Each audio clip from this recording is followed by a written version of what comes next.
നമസ്കാരം. ശ്രീമദ് ഭാഗവതം മൂലം പ്രഭാഷണം ഭാഗം 183. ഓം ഗം ഗണപതയേ നമഃ. ഓം സം സരസ്വതേ സ്വാഹ. ഓം ശ്രീ ഗുരുഭ്യോ നമഃ. ഓം ശ്രീ രംഗനാഥ ശർമ്മണേ നമഃ. നാരായണ നാരായണ നാരായണ നാരായണ നാരായണ നാരായണ നാരായണ നാരായണ നാരായണ നാരായണ നാരായണ നാരായണ. ഓം ശ്രീകൃഷ്ണാർപ്പണമസ്തു. ഓം ശ്രീകൃഷ്ണായ പരബ്രഹ്മണേ നമഃ. ഓം ശ്രീകൃഷ്ണായ പരമാത്മനേ നമഃ. ഹരേ രാമ രാമ രാമ ഹരേ ഹരേ, ഹരേ കൃഷ്ണ കൃഷ്ണ കൃഷ്ണ ഹരേ ഹരേ. ശ്രീ രുക്മിണി സത്യഭാമ്യ സമേത ശ്രീ ഗോപാലകൃഷ്ണ സ്വാമിനേ നമഃ. ഇന്ന് ശ്രീമദ് ഭാഗവതം ദ്വിതീയ സ്കന്ധത്തിൽ 9-ാമത്തെ അധ്യായത്തിൽ 5-ാമത്തെ ശ്ലോകത്തിൻ്റെ ഭാവാർത്ഥം പറയണം. അതുവരെ ഇനി അപ്പോഴേക്കും പെട്ടെന്ന് ഒരാൾ വന്ന് വിളിച്ചിരുന്നാലേ കഴിഞ്ഞ എപ്പിസോഡ് അബ്രപ്റ്റായിട്ട് നിർത്തേണ്ടി വന്നു. അപ്പോൾ 5-ാമത്തെ ശ്ലോകത്തിൻ്റെ ഭാവാർത്ഥം: ഭഗവത് ഭജനം കൊണ്ട് മാത്രമേ തത്വജ്ഞാനമുണ്ടാകുകയുള്ളൂ എന്നതിനെ ഉറപ്പിക്കുവാൻ ബ്രഹ്മാവിനും കൂടെ തത്വജ്ഞാനം സിദ്ധിച്ചത് ഭഗവാന്റെ അനുഗ്രഹം കൊണ്ടാണെന്ന് സാധിക്കുന്നു. ഇതിഹാസത്തെ പറയുന്നു. ഭക്തിരഹസ്യത്തെ ലോകങ്ങൾക്ക് ഉപദേശിക്കുന്ന പരമഗുരുവും ആദിദേവനുമായ ബ്രഹ്മദേവൻ താനിരിക്കുന്ന താമരയുടെ ഉൽപ്പത്തി സ്ഥാനത്തെ കണ്ടുപിടിക്കുവാനായിട്ട് ആദ്യം ജലത്തിൽ മുങ്ങിത്തിരിഞ്ഞും ബുദ്ധിമുട്ടിയിട്ടും അത് കണ്ടുകിട്ടാഞ്ഞപ്പോൾ മടങ്ങി വന്ന് തൻ്റെ ഉൽപ്പത്തി സ്ഥാനമായ താമരപ്പൂവിലിരുന്ന് ലോക സൃഷ്ടി ചെയ്യേണ്ടത് എങ്ങനെയാണെന്ന് ആലോചിച്ചു. നമ്മൾക്കില്ലാത്ത കുഴപ്പമാണ് ഏത് ആലോചന. നമുക്ക് വികാരം കൊള്ളാനേ പറ്റുള്ളൂ. ഒന്നുമില്ലെങ്കിൽ മറ്റുള്ളവനെ അടിക്കുക, അല്ലെങ്കിൽ നമ്മൾ അടി വാങ്ങുക, ചീത്ത വിളിക്കുക, ചീത്ത വിളിപ്പിക്കുക. അങ്ങനെയല്ല വേണ്ടത്. അപ്പോൾ എന്നിട്ടും പ്രപഞ്ച നിർമ്മാണത്തിന് മതിയായ ബോധമുണ്ടായില്ല എന്നാണ് പറഞ്ഞത്. അപ്പോൾ ഇനി 6-ാമത്തെ ശ്ലോകം എന്താ?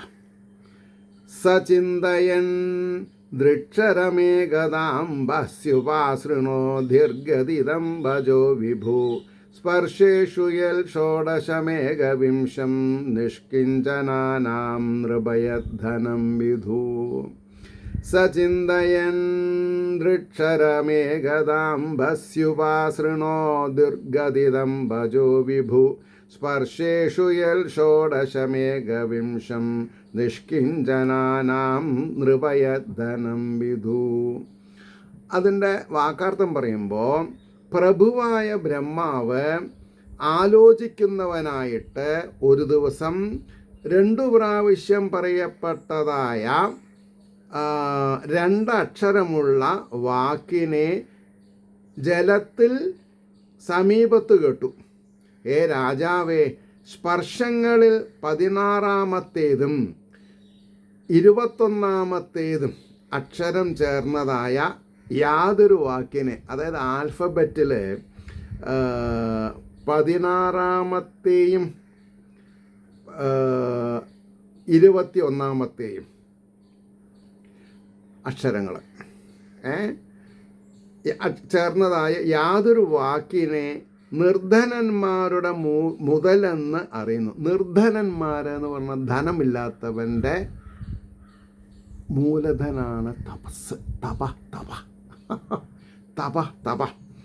ആ ബ്രഹ്മദേവൻ സൃഷ്ടിവികാസ സാധന സമ്പാദന മാർഗത്തെ ആലോചിച്ചു കൊണ്ടിരിക്കെ ഒരു ദിവസം ജലസമീപത്തിലായിട്ട് 2 അക്ഷരമുള്ളതായ ഒരു വാക്ക് 2 പ്രാവശ്യം പറയപ്പെട്ടതായി കേട്ടു.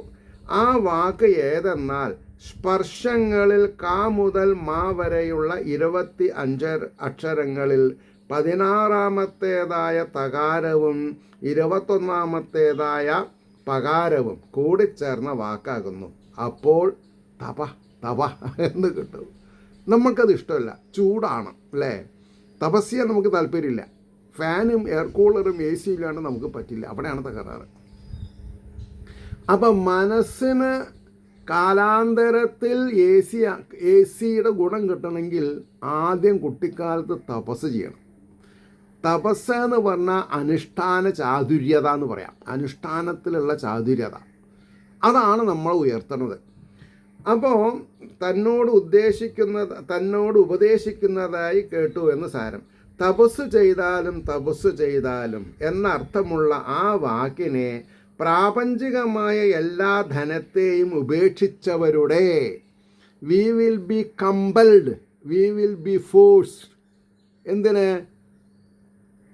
ലൗകിക കറൻസി, ലൗകിക സമ്പത്ത് നശിച്ചാൽ മാത്രമേ തപ അനുഷ്ഠാനങ്ങളിൽ കൂടി ഭക്തി, ശ്രദ്ധ, വൈരാഗ്യം ഉണ്ടാവുള്ളൂ. പക്ഷേ അപ്പോൾ ഉപേക്ഷിച്ചവരുടെ ധനമായിട്ട് അറിവുള്ളവർ നിശ്ചയിച്ചിരിക്കുന്നു. അതുകൊണ്ടാണ് തപോധനന്മാർ എന്ന പേർ ജ്ഞാനികൾക്ക് ഉണ്ടായതെന്ന് സാരം. ജ്ഞാനികൾക്ക് ആ വാക്കുണ്ടാവാൻ കാരണം എന്താ? തപസ് ധനമായിട്ടുള്ളവർ.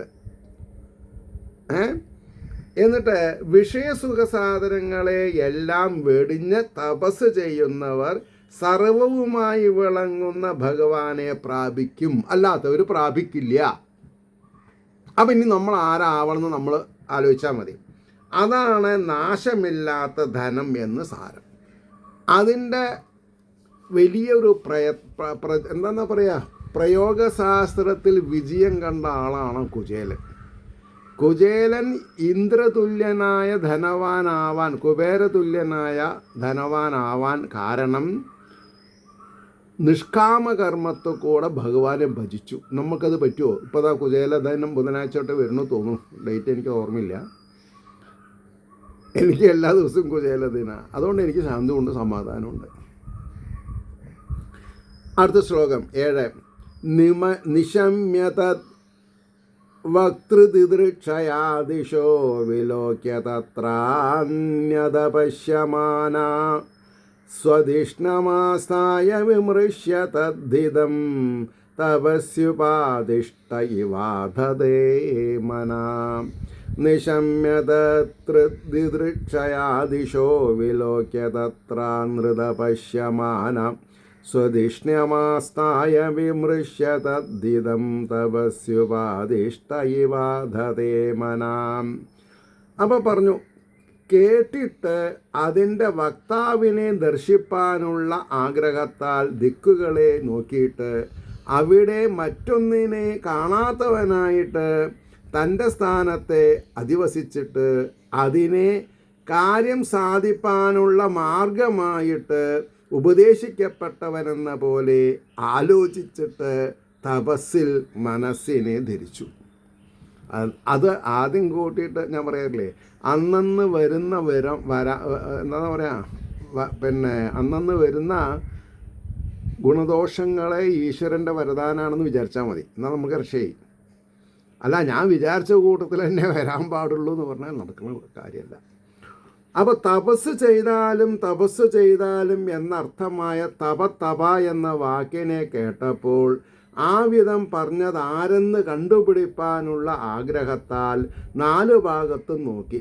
അവിടെ അന്യനായിട്ടാരെയും കണ്ടില്ല. വീണ്ടും തൻ്റെ സ്ഥാനത്തിലിരുന്നു. ഏതോ ഒരുവനാൽ പ്രേരിപ്പിക്കപ്പെട്ടവനെന്ന വിധത്തിൽ തപസ് ചെയ്യുന്നതാണ് തൻ്റെ കാര്യം സാധിപ്പാനുള്ള വഴി എന്ന് ആലോചിച്ചിട്ട് തപസ്സിൽ മനസ്സിനെ ഉറപ്പിച്ചു. ബ്രഹ്മാവിൻ്റെയും ഇന്ദ്രിയങ്ങൾക്ക് വിഷയമല്ല ഭഗവാൻ എന്ന് ഇത് സൂചിപ്പിക്കണം. ഇതാണ് നമ്മൾ അറിയാണ്ട് പോണത്. ഞാൻ ബ്രഹ്മശ്രീയാണ് എന്നുള്ള അഹങ്കാരത്തിൽ എനിക്കൊക്കെ അറിയും. ഭാഗവതം പറയണോ ബ്രഹ്മാവന് കൂടി അറിയില്ല. അപ്പോൾ എനിക്കൊക്കെ അറിയും എന്ന് പറയണവരുടെ പോരായ്മ നമ്മൾ മനസ്സിലാക്കിയാൽ മതി. ഒരിക്കലും ഭാഗവതം എനിക്കറിയുമെന്ന് പറയണ്ട, അനുഭവിച്ചോളൂ. അനുഭൂതിയിൽ പ്രയോഗശാസ്ത്രത്തിൽ കൊണ്ടുവന്നാൽ ലോകർക്ക് മനസ്സിലാവും ആരുടെയിലാണ് ഭാഗവതം ഉള്ളത്?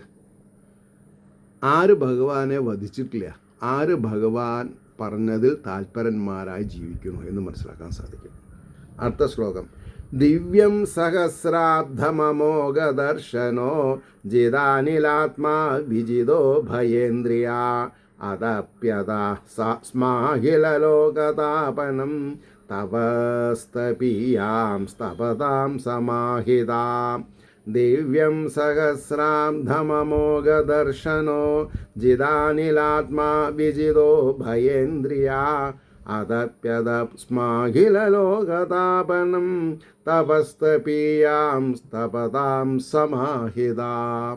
ഇതിൻ്റെ വാക്കാർത്ഥം പറയുമ്പോൾ സഫലമായ കാഴ്ചയോടുകൂടിയവനും സാവധാനവും ജയിക്കപ്പെട്ട പ്രാണവായുവോടും മനസ്സോടും കൂടിയവനും ജയിക്കപ്പെട്ട രണ്ടുവിധം ഇന്ദ്രിയങ്ങളോട് കൂടിയവനും തപസ് ചെയ്യുന്നവരിൽ വെച്ച് അതിശയമായി തപസ് ചെയ്യുന്നവനുമായ ബ്രഹ്മാവ് ദേവന്മാർക്കുള്ളതായ 1000 വർഷം, 1000 ഡിവൈൻ ഇയേഴ്സ്, നമ്മുടെ ഇയേഴ്സ് അല്ല, അഖില സകല ലോകങ്ങളെയും പ്രകാശിപ്പിക്കുന്നതായ തപസ്സിനെ തപിപ്പിച്ചു, അനുഷ്ഠിച്ചു എന്നർത്ഥം. എന്താ പറഞ്ഞത്? 1000 വർഷം ഡിവൈൻ ഇയേഴ്സ് സകല ലോകങ്ങളെയും പ്രകാശിപ്പിക്കുന്നതായ തപസ്സിനെ, നമ്മുടെ ഉള്ളിലുള്ള ബ്രഹ്മത്തെ അറിയാൻ അത്രയും സമയം എടുത്തു എന്ന്. അത് വിചാരിച്ചിട്ട് അത്ര സമയം നമുക്ക് എടുത്തോടെ ചോദിക്കരുത് കേട്ടോ. ഇനി അതിൻ്റെ ഭാവാർത്ഥം: അനന്തരം ബ്രഹ്മാവ് തപ എന്ന വാക്കിനുള്ള അർത്ഥത്തിൽ ശരിയായ കാഴ്ചയോടുകൂടിയവനായി തീർന്നു. ശരിയായ കാഴ്ചയോടുകൂടിയവനായി തീർന്നു. തപസ്സിനുള്ള യഥാർത്ഥ മാഹാത്മ്യത്തെ പ്രത്യക്ഷമായി അറിഞ്ഞുവെന്ന് സാരം. വേറൊരാൾ തപസ് ചെയ്ത് തപ അനുഭവിച്ചു എന്ന് പറഞ്ഞതുകൊണ്ട് വായിച്ചത് കൊണ്ട് നമുക്ക് കഴിയില്ല. നമ്മൾ തപസ് ചെയ്ത് അനുഷ്ഠാനങ്ങളെ കൊണ്ട്, കടമകളെ കൊണ്ട്, കടപ്പാടുകളെ കൊണ്ട് അവശ്യം ചെയ്തു തീർക്കേണ്ടതായ മാതൃദേവോ ഭവ, പിതൃദേവോ ഭവ, ആചാര്യദേവോ ഭവ, ആ സ്ഥാനമാനങ്ങളെ അലങ്കരിപ്പിക്കാൻ നമ്മളെ കൊണ്ടായിട്ടില്ലെങ്കിൽ പിന്നെ തപ കാര്യം ചെയ്യില്ല. ഏറ്റവും വലിയ തപസ് എന്തിനാ? അച്ഛനമ്മമാരെ നോക്കാനാ.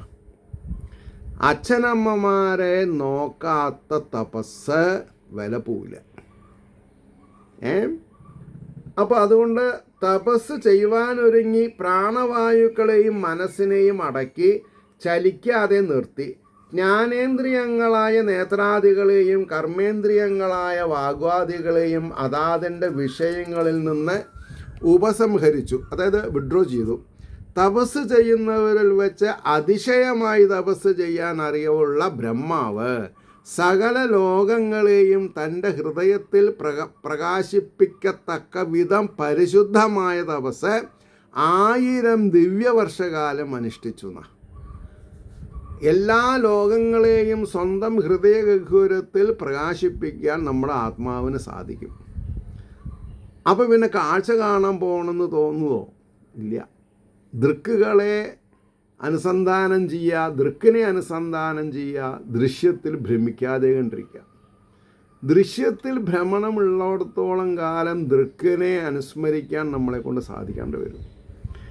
അതുകൊണ്ട് അടുത്ത ശ്ലോകം 9: തസ്മൈ സലോകം ഭഗവാൻ സപാജിത സന്ദർശയാമാസ പരം നത യത് പരം വ്യപേദസം ക്ലേശവിമോഹസാദ്വസം സ്വദൃഷ്ടവദ്ഭിർവൃബുധൈരഭിഷ്ടുതം.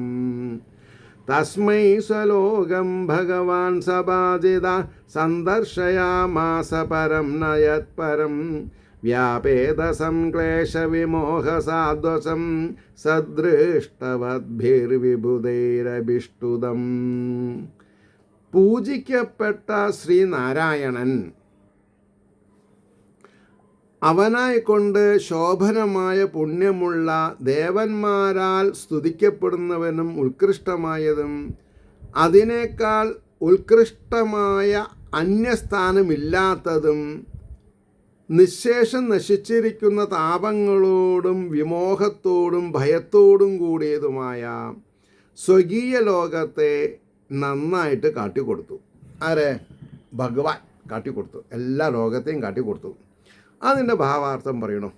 ബ്രഹ്മാവിനാൽ ആരാധിക്കപ്പെട്ട ഭഗവാൻ ശ്രീനാരായണൻ അതിശോഭനമായ പുണ്യം അധികരിച്ചുള്ള ദേവന്മാരാൽ സ്തോത്രം ചെയ്യപ്പെടുന്നതും ഏറ്റവും ഉത്കൃഷ്ടമായതും അതിനേക്കാൾ ഉത്കൃഷ്ടമായ അന്യസ്ഥാനമില്ലാത്തതും അവിദ്യ, അസ്മിത, രാഗ, ദ്വേഷ, അഭിനിവേശങ്ങൾ എന്നു പേർ പറയപ്പെടുന്ന 5 വിധം ക്ലേശങ്ങളും മോഹവും ഭയവും തീരെ ഇല്ലാതിരിക്കുന്നതുമായ വൈകുണ്ഠം എന്നു പേരായ സ്വന്തം ലോകത്തെ ബ്രഹ്മാവിന് പ്രത്യക്ഷമായി കാട്ടിക്കൊടുത്തു.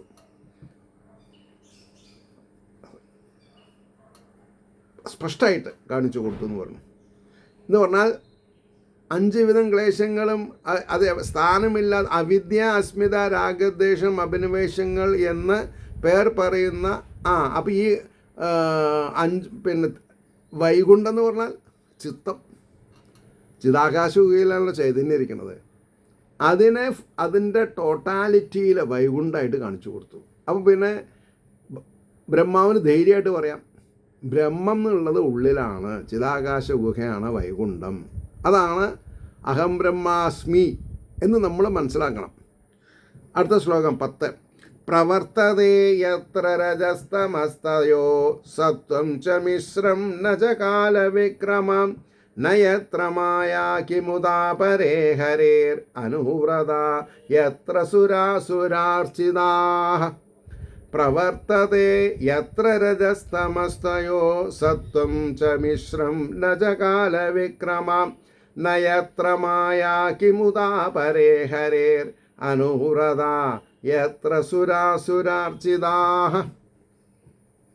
അതിൻ്റെ വാക്കാർത്ഥം പറയുമ്പോൾ യാതൊന്നിൽ രജസ്സും തമസ്സും അവയിൽ മിശ്ചേർന്നതായ സത്വവും കാലത്തിൻ്റെ പരാക്രമവും മായയും പ്രവർത്തിക്കുന്നില്ല. ഇത് പ്രവർത്തിക്കാത്തൊരു സ്ഥലമാണ് അയോധ്യ. അത് നമ്മുടെ മനസ്സാണ്. യുദ്ധമില്ലാത്തതാണ്. ആരുതായിട്ടുള്ള യുദ്ധം? പ്രകൃതി ഗുണങ്ങൾ തമ്മിലുള്ള യുദ്ധം. ഇതാണ് നമ്മൾ മനസ്സിലാക്കേണ്ടത്. ആരാ പടച്ചട്ടിട്ടുള്ളത്? പ്രകൃതിയുടെ ഗുണങ്ങൾ. പ്രകൃതിയുടെ ഗുണങ്ങൾ ആണ് അടക്കി വെച്ചാൽ അതീതമായിരിക്കുന്ന ഈശ്വര സങ്കല്പത്തിലേക്ക് നമുക്ക് എത്താൻ പറ്റും. പ്രകൃതി ഗുണങ്ങളിൽ ലയിച്ചിരുന്നാലോ നടക്കൂല. അതുകൊണ്ടാണ് പറഞ്ഞത് അന്യന്മാർ പ്രവർത്തിക്കുന്നില്ലെന്ന് പറയണമോ? യാതൊന്നിൽ ദേവന്മാരാലും അസുരന്മാരാലും പൂജിക്കപ്പെടുന്നവരായ വിഷ്ണു പാർഷദന്മാർ ക്രീഡിക്കുന്നു. വിഷ്ണു പാർഷദന്മാരാണ് സർവരാലും പൂജിക്കപ്പെടുന്നത്. അത് വൈകുണ്ഠത്തിലാണ്, അത് നമ്മുടെ ചിത്തത്തിലാണ്, ആത്മാവിലാണ്. ഇനി അതിൻ്റെ ഒരു ഭാവാർത്ഥം പറയാം. വൈകുണ്ഠലോകത്തിൽ പഞ്ചക്ലേശാദി ദോഷങ്ങൾ ഇല്ലാതിരിപ്പാനുള്ള കാരണങ്ങളെ കാണിച്ചുകൊണ്ട് വർണ്ണിക്കുന്നു. അവിടെ രജസ്, തമസ് എന്ന ഗുണങ്ങളും സത്തുണ്ട് കേട്ടോ, സത്തുണ്ട്, അത് ശ്രദ്ധിക്കണം. അതുകളോട് കലർന്നിരിക്കുന്ന സത്വ ഗുണവും പ്രവർത്തിക്കുന്നില്ല. സത്വമില്ല എന്നർത്ഥം. ഞാൻ കുറച്ച് ഓവർ സ്മാർട്ടായി, അത് വേണ്ട പ്രൊഫഷയിലേ. അപ്പോൾ ഈ സവിനയം എന്ന് പറഞ്ഞാൽ എന്താ അർത്ഥം? വിനയാന്വിതനാവുക എന്ന് പറഞ്ഞാൽ ഈ 3 അഹങ്കാരത്തെ ഉണ്ടാക്കും. അപ്പോൾ വിനയാന്വിതൻ എന്ന് പറഞ്ഞാൽ തമസ്സിനെയും രജസ്സിനെയും സാത്വികത്തിനെയും ഭഗവത് പാതാരബന്ധത്തിൽ അടിയറ പറയണം. അപ്പോഴാണ് നമ്മുടെ മനസ്സ് ട്രാൻസ്പാരൻ്റ് ആവുക. അതുകൊണ്ടാണ് പറഞ്ഞത് സത്വഗുണവും പ്രവർത്തിക്കുന്നില്ല, ശുദ്ധ സത്വഗുണം മാത്രമേ പ്രവർത്തിക്കുന്നുള്ളൂ എന്ന് സാരം. അപ്പോൾ ഈ പ്രകൃതിയുടെ ഗുണങ്ങളായ സത്വത്തിനെ ഒന്ന് സ്ഫുടം ചെയ്യണം. സത്വഗുണത്തിനെ ഒന്ന് സ്ഫുടം ചെയ്താൽ അതന്നെയാണ് തപസ്. രജോ ഗുണം തമോ ഗുണത്തിനെയും ഒഴിവാക്കി സത്വഗുണത്തിനെ സ്ഫുടം ചെയ്ത് മാലിന്യങ്ങളൊക്കെ മാറ്റി പത്തരം മാറ്റി തങ്കാക്കണം. അതിനാണ് അനുഷ്ഠാനങ്ങൾ. അപ്പോൾ അതിനെ ശുദ്ധ സത്വഗുണം എന്ന് പറഞ്ഞു, പ്യൂരിഫൈഡ് അല്ലേ? അപ്പോൾ മാത്രമേ പ്രവർത്തിക്കാനുള്ളൂ എന്ന് സാരം. അതിനാൽ കാലശക്തിയുടെ പ്രത്യക്ഷ അനുഭവമായ നാശവും അവിടെയില്ല. പിന്നെയോ അതിന് കാരണമായ മായയും അവിടെയില്ല. അതുകൊണ്ട് മായാകാര്യങ്ങളായ രജസ്തമോ ഗുണങ്ങളും തന്നിമിത്തമുണ്ടാകുന്ന ക്ലേശാദി ദോഷങ്ങളും ഇല്ലെന്ന് പ്രത്യേകം പറയേണ്ടതില്ല. സുരന്മാരും അസുരന്മാരും ഒരുപോലെ സ്തുതിക്കുന്ന ശ്രീഹരി പാർഷദന്മാരും ഭക്തന്മാരും അവിടെ സുഖമായി വിഹരിക്കുന്നുണ്ട്. ശ്രീ വിഷ്ണുവിൻ്റെ പാതാരവിന്ദ ഭക്തിയും അതിൻ്റെ അംഗമായ ദാസ്യവും ഭക്തിയുടെ പരമകാഷ്ഠയിലെത്തുമ്പോഴാണ് ദാസ്യം അനുഭവിക്കാൻ സാധിക്കുക. പ്രഭുവിൻ്റെ ദാസ്യം അനുഭവിക്കാത്തവരെ പ്രഭുവിനെ കൊണ്ടു നടക്കുന്ന പ്രഭുക്കളായാൽ വരില്ല. ഇപ്പം ഞാൻ ഗുരുവായൂരപ്പൻ്റെ അച്ഛനാണെന്നൊക്കെ ചിലവരിങ്ങനെ പറഞ്ഞ് ഊറ്റം കൊള്ളും, അല്ലെങ്കിൽ അവരെ ഊറ്റം കൊള്ളിക്കും. ആരെ? അജ്ഞതയുള്ള ഭക്തന്മാർ. അപ്പോൾ അവരെ കൊടിമരത്തിനിങ്ങളെ മീതെ കയറും, താഴെ വീഴും. അത് പാടില്ല. അപ്പോൾ ഏത് പ്രവൃത്തി ചെയ്യുന്നവനും, അമ്പലത്തിൽ ചന്ദനം വരയ്ക്കുന്നവനും കാവൽക്കാരന്മാരും അഡ്മിനിസ്ട്രേറ്റേഴ്സും ചീട്ട് കൊടുക്കുന്നവരും, ചീട്ട് നോക്കി പ്രസാദം കൊടുക്കണവരും, പ്രസാദം ഉണ്ടാക്കണവരും, എന്തിനു വേറെ പറയണു, അതിലെ ഓദിക്കന്മാരെ, പിന്നെ എന്താണെന്നാ പറയുക, ചീഫ് പ്രീസ്റ്റ്, എല്ലാവരും ഭാഗവതം പഠിച്ചിരിക്കണം. അതിൻ്റെ ആവശ്യമില്ലെന്ന് പറയരുത്. അവരാണ് ഭഗവാന്റെ കാര്യങ്ങൾ തെറ്റുകൂടാതെ കണ്ട് ചെയ്യാൻ വിധിക്കപ്പെട്ടിട്ടുള്ളവർ. Whatever it is minus Bhagavatam, it is a big zero. അതുകൊണ്ട് ദാസ്യവും വൈകുണ്ഠലോകത്തെ നൽകുവാൻ സമർത്ഥങ്ങളാണെന്ന് സാരം. അപ്പോൾ ഭഗവാന്റെ പാതാരവിന്ദ ഭക്തിയും അതിൻ്റെ അംഗമായ ദാസ്യവും വൈകുണ്ഠലോകത്തെ നൽകുവാൻ. ഞാൻ ദാസനല്ല, ഞാൻ പ്രഭുവാണെന്ന് പറഞ്ഞാൽ don't come to, they will not allow to get in to Vaikuntham. ചിത്തത്തിലേക്ക് കയറാൻ പറ്റില്ല. അടുത്ത ശ്ലോകം ഒരു 6 വരി ശ്ലോകമാണ്. ശ്യാമാവദാശതപത്രലോചന പിശങ്കവസ്ത്രാ സുരുചശുഭേശസാം സർവേ ച ദുർബാഹവ ഉന്മിഷന്മണി പ്രവേഗനിഷ്കാഭരണാസു വർച്ചസാം പ്രവാളവൈദൂര്യമൃണാളവർച്ചസാ പരിൽ സ്ഫുരൽ കുണ്ഡലമൗലിമാലിനാ.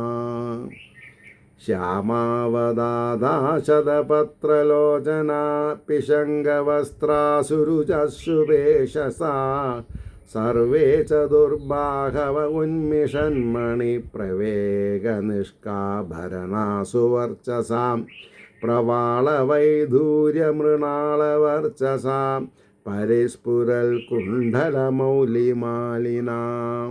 എന്താ അതിനർത്ഥം പറയാം? ശ്യാമളവും നിർമ്മലവുമായ നിറമുള്ളവൻ,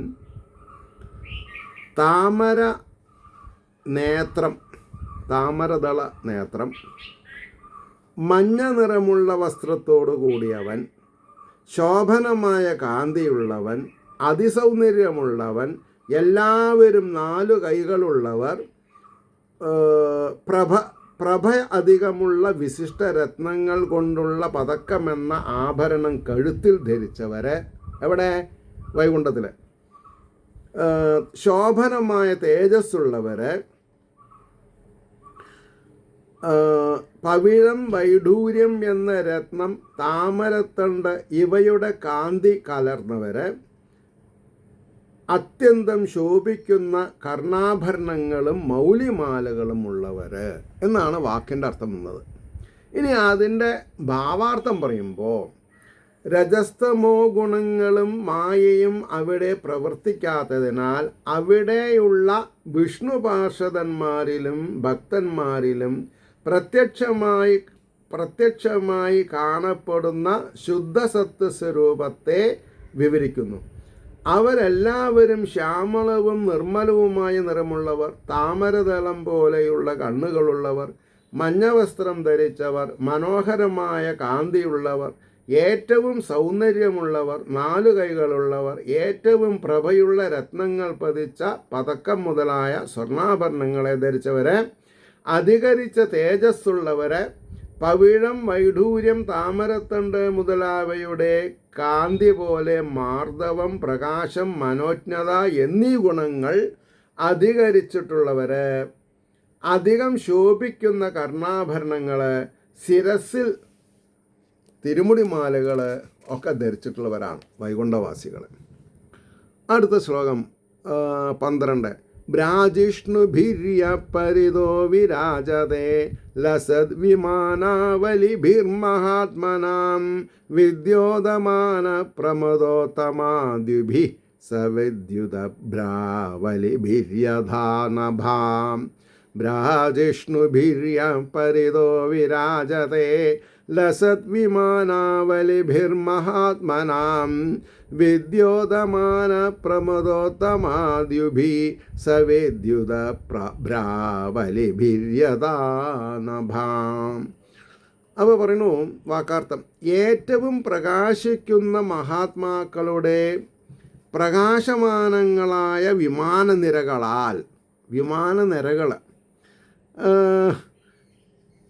4 ഭാഗത്തും യാതൊന്ന് 4 ഭാഗത്തും ശോഭിക്കുന്നു. അതിസുന്ദരികളായ സ്ത്രീകളുടെ കാന്തികളാൽ പ്രകാശിക്കുന്ന യാതൊന്ന് മിന്നലുള്ള മേഘനിരകളാൽ ആകാശം പോലെ ശോഭിക്കുന്നു. പക്ഷേ ഇതൊരു ആത്മീയ അന്തരീക്ഷമാണെന്നും അവിടെ എന്താണെന്നാ പറയുക, അതിസുന്ദരികളായ സ്ത്രീകളുടെ കാന്തികളാൽ എന്നുള്ളത് ആധ്യാത്മികമാണ്, ഡിവൈൻ കാന്തിയാണെന്ന് മനസ്സിലാക്കണം. അല്ലെങ്കിൽ ആ തവ എന്നൊക്കെ ഉള്ള അർത്ഥം പറഞ്ഞതൊക്കെ പോവും. Not at all any sense of percentage of materialistic life is not there. 1% പോലും ലൗകികമല്ലാതെ ശരീരത്തിൽ ഇരുന്ന് ആധ്യാത്മിക കാര്യങ്ങൾ പഠിക്കണം. ശരീരം ലൗകികത്തിനുള്ളതല്ല. അത് വാട്ടെവർ ഇറ്റ് ഈസ്, ജന്മാന്തര പാപപുണ്യങ്ങൾക്ക് അനുസരിച്ചിട്ടുള്ളതൊക്കെ അർഹമായതാവാം, അത് പാപമല്ല. അനർഹമായിട്ടുള്ളതൊക്കെ പാപമാണ്. അപ്പോൾ അതിൻ്റെ ഒരു ഭാവാർത്ഥം പറയാം.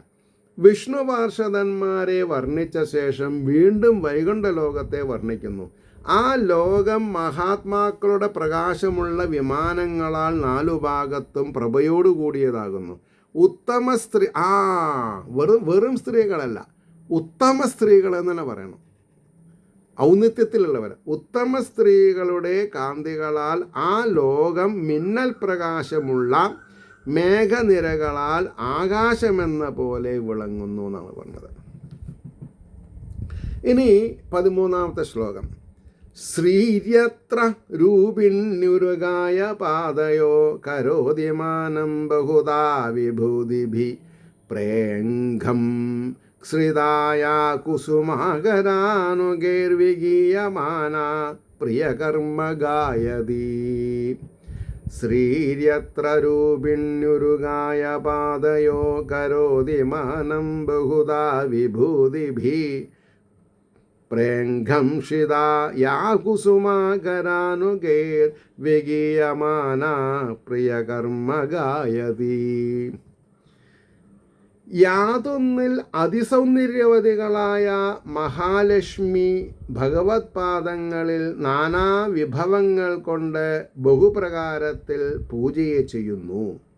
ഉഴിഞ്ഞാലിനെ ആശ്രയിച്ചിരിക്കുന്ന യാതൊരു ശ്രീദേവി വസന്തഭൃത്യന്മാരാൽ